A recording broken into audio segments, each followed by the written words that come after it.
All right, question number 8 from the homework.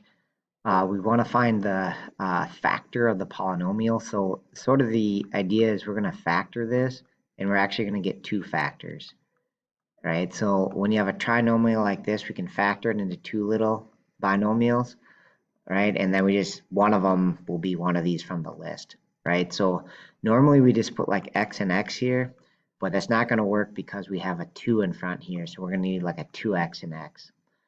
Okay, so you can certainly kind of guess and check to figure out the rest of it. We need like 2x and x. I guess the way we've done it in class is did this long factor method. So I'll kind of go, if you want to guess and check, certainly do that.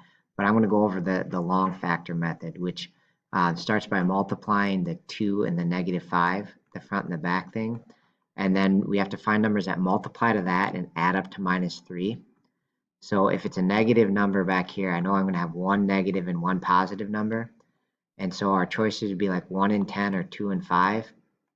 And so we're going to use 2 and 5 where the 5 is the negative. Okay, so basically this minus 3x is going to split to like minus 5x plus 2x. And you could put them in either order. If you had them flipped around, it doesn't matter. But either way, they'll combine to negative 3x.